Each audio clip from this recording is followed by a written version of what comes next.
Welcome to Choice Classic Radio, where we bring to you the greatest old-time radio shows. Like us on Facebook, subscribe to us on YouTube, and thank you for donating at choiceclassicradio.com.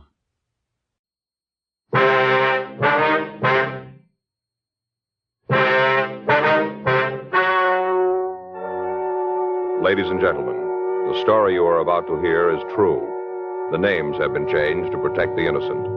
Dragnet is brought to you by Chesterfield, made by Liggett & Myers, first major tobacco company to bring you a complete line of quality cigarettes.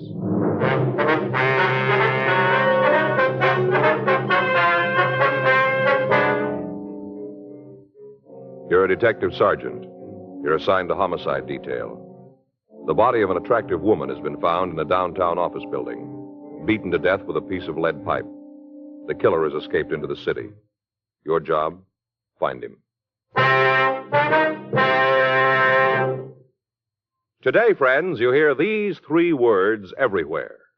Chesterfield's for me. The Chesterfield you smoke today is the best cigarette ever made. Best for you, because Chesterfield gives you proof of highest quality, low nicotine. The taste you want, the mildness you want. Chesterfield is best for you because it is tested and approved by 30 years of scientific tobacco research. Chesterfield is best for you because it has an established good record with smokers, proven by test after test. Yes, friends, the Chesterfield you smoke today is the best cigarette ever made. For the taste you want, the mildness you want, join the thousands now changing to Chesterfield.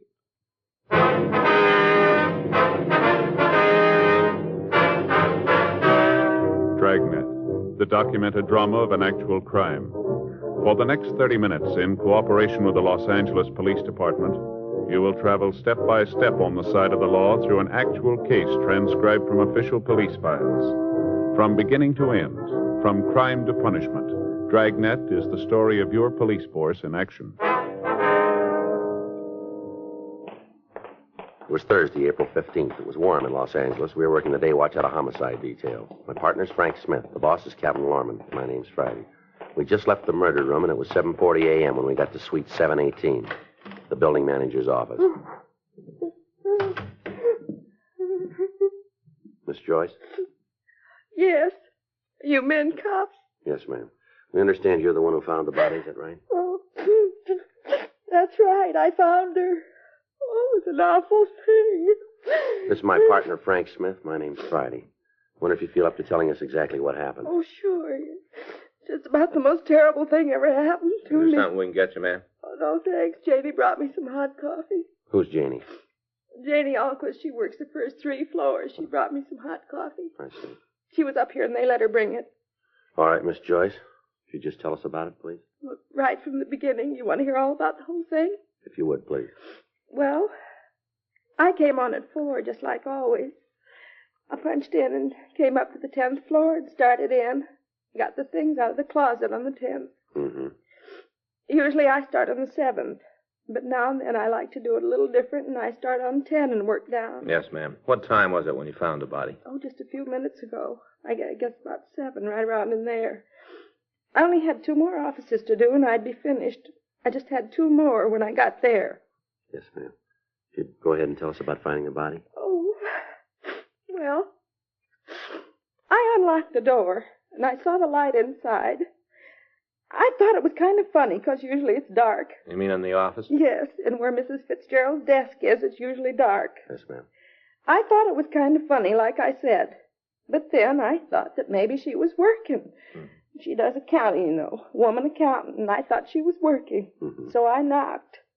I didn't just want to go right in. If she was working, you know, disturb her. So I knocked. Mm-hmm. But she didn't answer. Go ahead, please. Well, I opened the door and went in. Right off, I was kind of sore about it. No excuse for a thing like that. No excuse at all. What do you mean? Well, didn't you see the place? Didn't you look? Yeah. Well, then you know what a mess it was. Papers all over the floor, and ashtrays spilled, all that mess, and I'm supposed to be through at 7:30. Why, I'd never have made it. Never got through on time. And that's when I saw her behind the desk. Oh, it was an awful thing. There she was on the floor, dead. Yes, ma'am. There was no one else in the office? No. Just Mrs. Fitzgerald. She was on the floor behind the desk. What'd you do then? Oh, I screamed. Loud as I could. I wanted somebody to come up there right away. And that was the first time I ever saw anybody dead. Then I ran out of the office and went downstairs to get somebody to help. Just an awful thing. Oh, poor Mrs. Fitzgerald. Oh, she was so nice. All the time saying hello when she'd come in early and I'd still be working. Oh, I think about it and I just can't believe that it's true. I just can't hardly believe it. Did you see anyone on the floor while you were working? Just Mrs. Fitzgerald. No, ma'am. I mean, was there anybody in the halls of the building? Oh, no. No, not that I saw. There wasn't anybody. I'd have seen them if they was there, but they weren't. All right, Miss Joyce. We'll contact you tomorrow about a statement. Meantime, we'll leave you one of our cards here. If you think of anything we should know, we'd appreciate it if you give us a call. Oh, I sure will. Anything at all I think of, I'll call you. Mm-hmm. Here I go now. Yes, ma'am. I've Certainly. got to go home and take a hot bath and calm my nerves. Surely. Oh, sure, it's going to be a shock to her husband. Of course, not that he'll mind too much. Beg your pardon? Her husband, you know, Mr. Fitzgerald. Yes, ma'am. What about him? Well, just that it isn't going to bother that one too much. Why do you say that? Oh, I shouldn't have said anything. Not a word. I shouldn't have told you. I'd get fired, sure. Well, if it's got anything to do with Miss Fitzgerald's death, maybe you better tell us, don't you think? Well, if you'll promise not to tell the supervisor. All right, go ahead.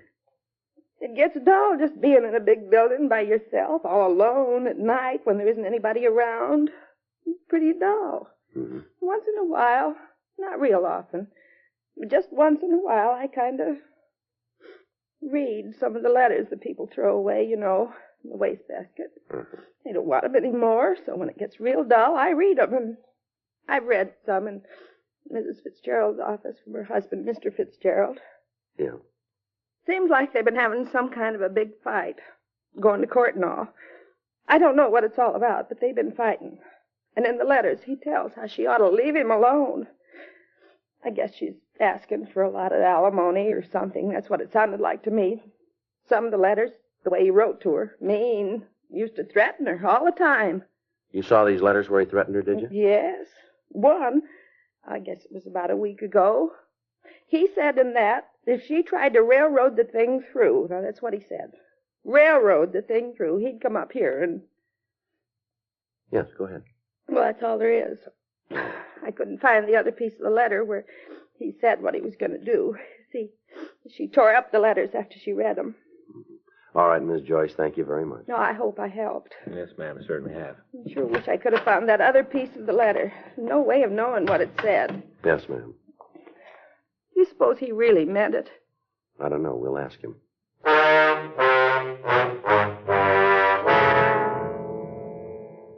By the time Frank and I had arrived at the scene, the crew from the crime lab was there. Photographs of the entire room were taken, and fingerprints were lifted from the edges of the desk, from the top of a lamp, and from the molding around the door.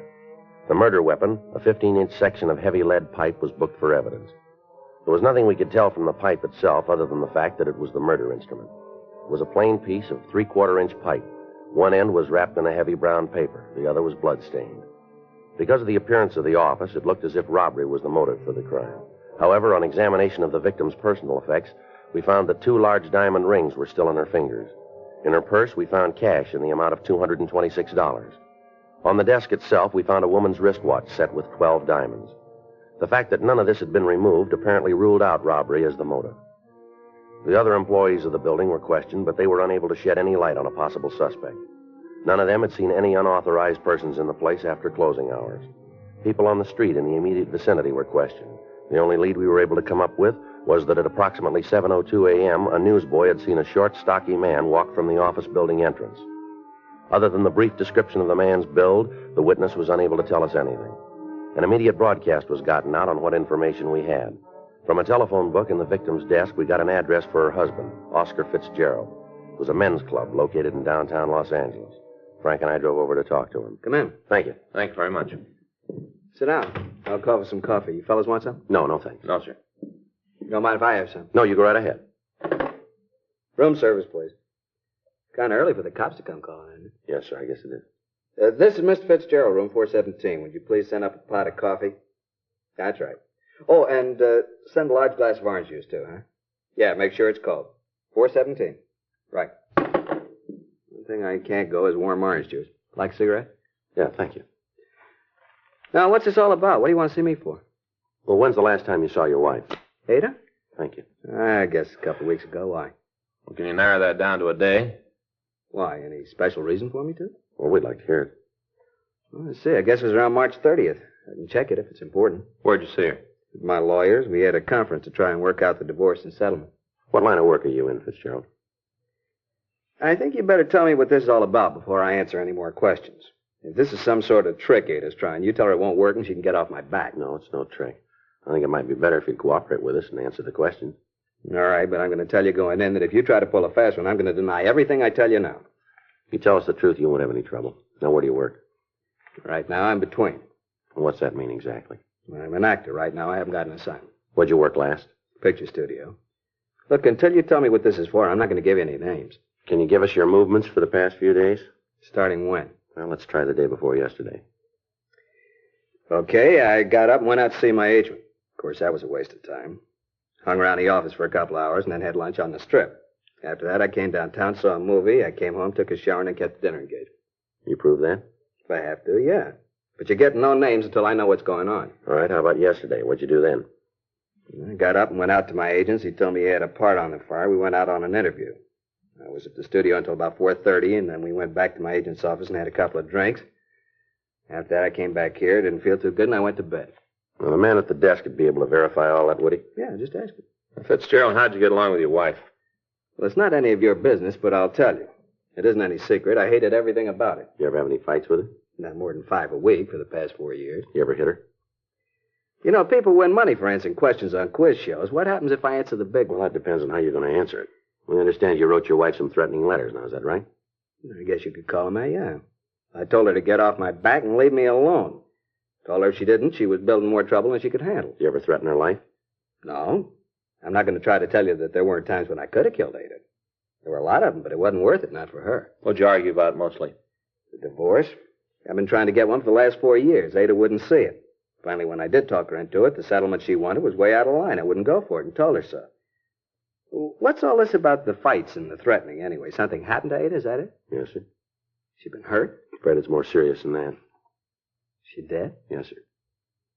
You think I did it? Now we're checking everybody that knew her. Okay, I told her there were times when I could have, when I maybe wanted to. But I wouldn't go to jail for her. Not ever. You got to find another boy, and when you do, I'll go his lawyer's fee. Yeah. How'd they do it? Piece of lead pipe. Bad?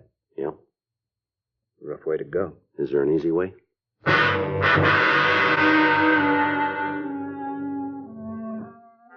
We made a preliminary search of the room, but we found nothing that would tie in the victim's husband, Oscar Fitzgerald, with the crime.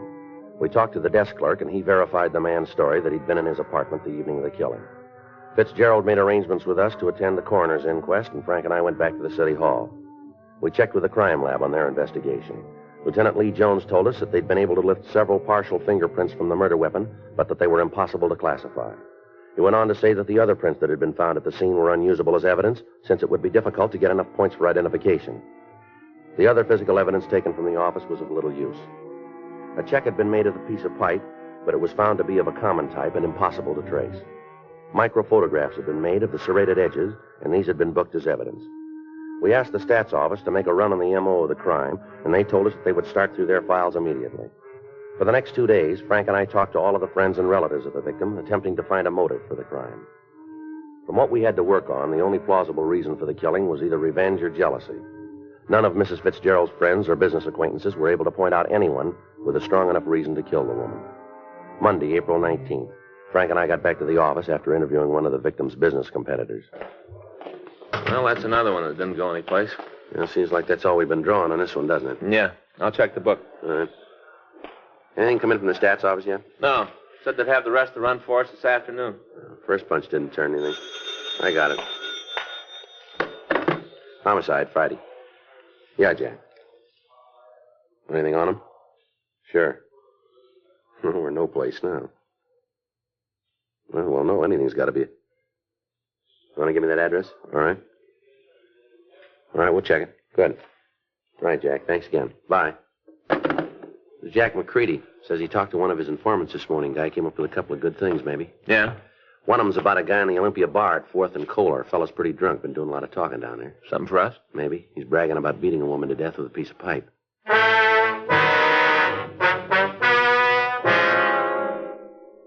4:40 p.m. We left the office and drove over to the corner of 4th and Kohler, the Olympia bar. When we walked in, there were only a few customers in the place. At the far end of the bar, a short, stocky man was sitting alone. In front of him was an empty shot glass and a bottle of beer. He appeared to be pretty drunk, and as we entered, he was talking to the other people seated at the bar. Any of you guys that don't believe it, you just come outside with me, I'll show you. I'll show you all, every one of you. Bartender, I got an empty glass. Now let's do something about it, huh? I need a drink. I think you had about enough of that, don't you? What? I said you had enough to drink. Who are you to tell me that, huh? Who are you to come in here and tell me what to do? What's the matter? You think you're cops or something, huh? Is that what you think? You called it. Come on, we want to talk to you. You mean you are cops? That's right. Well, listen, you better get out of here and do it fast if you know what's good for you. You just better. Frank? Yeah. Take your hands off me. You guys don't hear good, do you? Stand still. You come messing around with me, you're going to find out. You'll find out good. I'll give you the same thing I gave her, the same thing. Hold it, Frank. All right, come on, mister. Who are you talking about? I'll tell you who. I'll tell you good. And you'll know, leave me alone if you know what's good for you. I'm talking about that Ada Fitzgerald, that's who. Ada. You go messing with me and you'll get what she got. I'm a pretty rough fella, you know. Pretty rough. Is that right? You betcha. You're not dealing with a kid, you know. Well, that makes it even then, doesn't it? Huh? You're not dealing with a woman.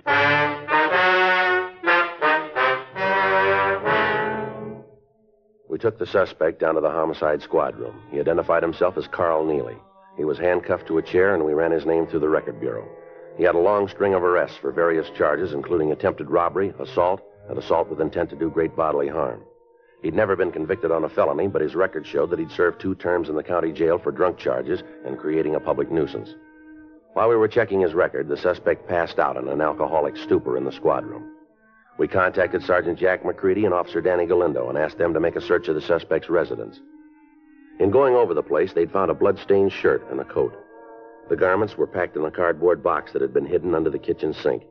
They were brought downtown to us along with an empty envelope found in the apartment.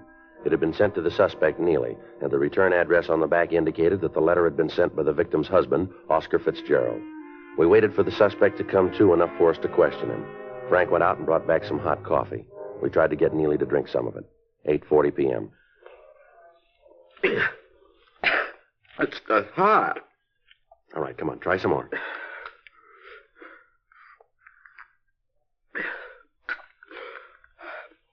You're cops, huh? You've been the route before. Yeah. What am I here for? I want to talk to you about the Fitzgerald woman. Ada? Spouting off again. You said you killed her. Figures. Every time I get tanked up, I always kill somebody. It never fails. All right, tell us about the Fitzgerald woman. Nothing to tell. I read about it in the papers. This morning I started drinking. It always happens when I've been belting the booze. I right away tell people I killed somebody. These clothes here belong to you? Let me see. I don't know. Where'd you get them? Are they yours? I don't know. You got that many clothes? I know all the clothes I got. No trouble at all. Maybe you don't dress as good as me. All right, come off it, Neely. You're in trouble. Big trouble here. You sat in a bar this morning, told everybody about how you'd beaten a woman to death. We find these clothes in your apartment, bloodstains all over them. Here's another thing, this envelope. Where'd you get this? Through the mail, like it says. You see the stamp? You know Oscar Fitzgerald? I don't get mail from strangers. Sure, I know him. Is it a crime to get a letter now? What was in that envelope? I don't think that's none of your business. Well, we do. What kind of dealings have you got with Oscar Fitzgerald? Well, you used to work for him? Doing what? I took care of the place when him and Ada were married, sort of a general handyman. When'd you see him last? I don't know, maybe a couple of months ago, around there, 3 months. And what did he find so important that he wrote you about it? Look, he loaned me some money. He sent me a check. It was a loan, huh? Yeah, Sign any sort of note for the money? Well, I endorsed a check. It said on it I was a loan. What are you guys trying to prove, anyway? You trying to tie me in with Ada's killing? You look good for it. Oh, you're off your rocker. I had nothing to do with it. Sure, you got me for drunk, but that's all. Your record makes you look good for it.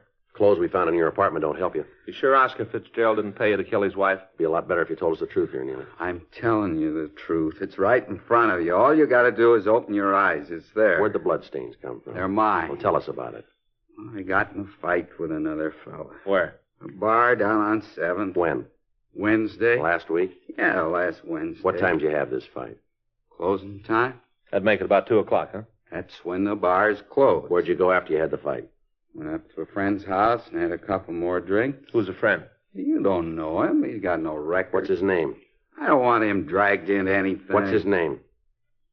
Jackie Meadows. Let me see your hands, Neely. Sure. You got some pretty bad bruises there. You must have hit something pretty hard. The fight I told you about, that's where those came from. Tell us what you did after you left the bar. I told you I went up to Jackie's. I had a couple of drinks. What time did you get there? Around 3, maybe 3:10. What time did you leave? About 5. Where'd you go? I don't remember too good. I was pretty boozed up. Where do you think you went? Well, Jackie was worried about me being cut up from the fight. He wanted me to see a doctor. Yeah? Drove me down to Georgia Street Receiving Hospital. Yeah. I was there until 9:30 Thursday morning.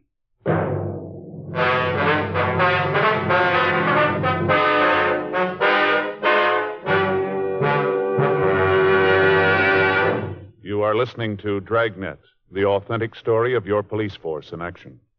World altitude records. World speed records. All part of Bill Bridgman's job as a supersonic test pilot for Douglas Aircraft. You read about Bill in Time magazine. Now let's meet one of the world's fastest humans, and Jacqueline Hazard, who is collaborating with Bill on his new book, Test Pilot. They smoke America's most popular two-way cigarette, Chesterfield. I smoke the king size. After hearing what the Chesterfield people have been saying about them, I thought I should try them. I'm convinced they're best for me. It's Chesterfields for me, too, but I like the regular size. Either way, they're everything Bill says, and they're really mild. You try Chesterfield. I think you'll find they're best for you. Yes, for the taste you want, the mildness you want. Join the thousands now changing to Chesterfield.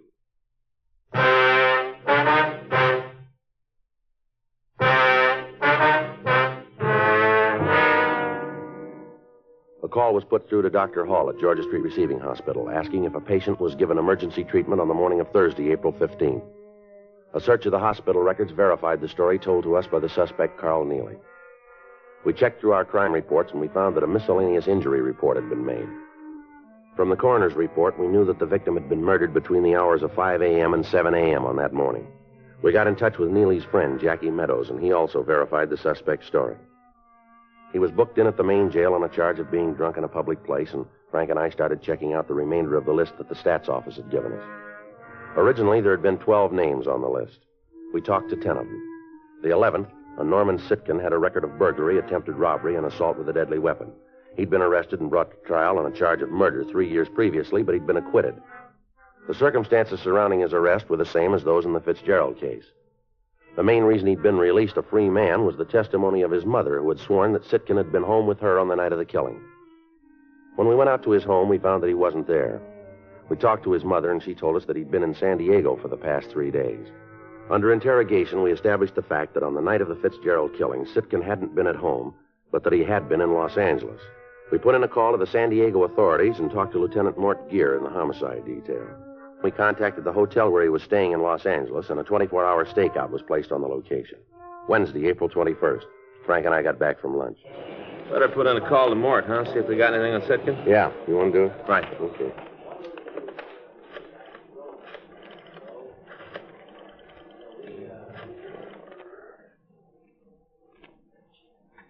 Hi, this is Frank Smith, robbery. Yeah, I'd like to put in a call to San Diego PD Homicide Bureau. Lieutenant Mort Gear. No, it's a homicide. Yeah, DR 132549. Yeah, that's the one. Mm-hmm. That's 326A? Huh? Oh, 5A. Right. Okay, Sam, thanks.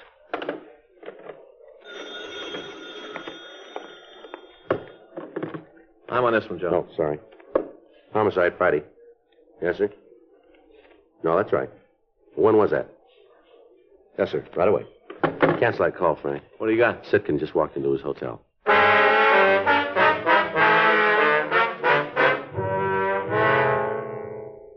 Frank and I left the office immediately and drove out to Sitkin's hotel. We talked to the officers on stakeout, and they told us that the suspect had just returned. They went on to explain that they'd given Sitkin no reason to suspect that anything was wrong and that he'd gone directly to his room. Frank and I got in the elevator, and we went up to the 4th floor. Yeah? All right, just a minute. Yeah? What do you want? You Norman Sitkin?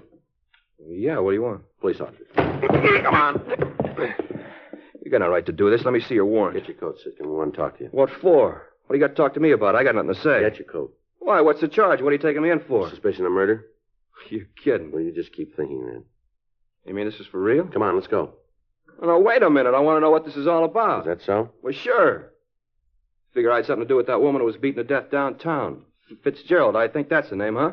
Isn't that what you think? Well, you seem to know all about it. Well, you're way off on this one. I got an alibi that you can't break. I can see you guys figuring because I stood this kind of beef once before, you can make it stick this time.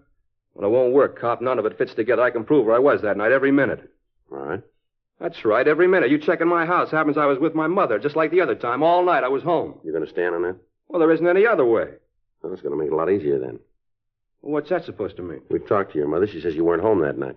She's wrong. You let me talk to her. She'll tell you. You just let me talk to her. She's sure you weren't there. She's willing to testify to that. Get out of my way! All right, come on. Let me get the cuffs. Yeah. Hold still. Funny, isn't it? What's that? Well, looks like he might have been good on that first killing. The one he was acquitted on. His mother might have lied on the stand. That's not going to make a lot of difference, is it? Huh? He's going to make up for it on this one.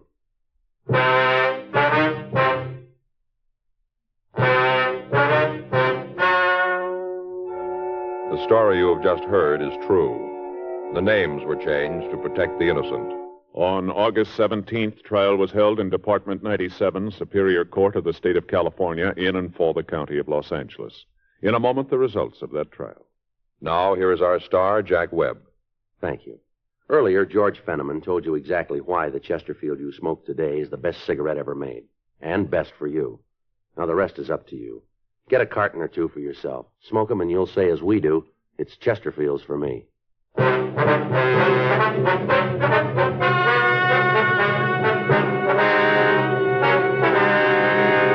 Norman Edward Sitkin was tried and convicted for murder in the first degree. On recommendation of the jury, he received the maximum penalty, and on July 19th, he was executed in the lethal gas chamber at the State Penitentiary, San Quentin, California. You have just heard Dragnet, a series of authentic cases from official files.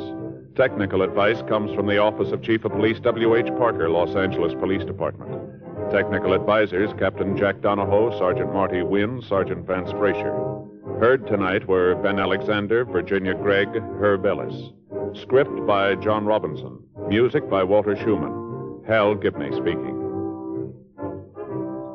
Watch an entirely different Dragnet case history each week on your local NBC television station. Please check your newspapers for the day and time. Chesterfield has brought you Dragnet, transcribed from Los Angeles. Filter tip smokers, this is it. L&M Filters, the one filter tip cigarette with plenty of good taste, much more flavor, much less nicotine, and effective filtration. Only the L&M filter contains the miracle product, alpha cellulose, absolutely pure, non-mineral, harmless to health. Yes, this is it. As Helen Hayes puts it, L&M filters are just what the doctor ordered. Buy L&M filters, the light and mild smoke. Hear Rocky Fortune following John Cameron Swayze and the news on the NBC Radio Network.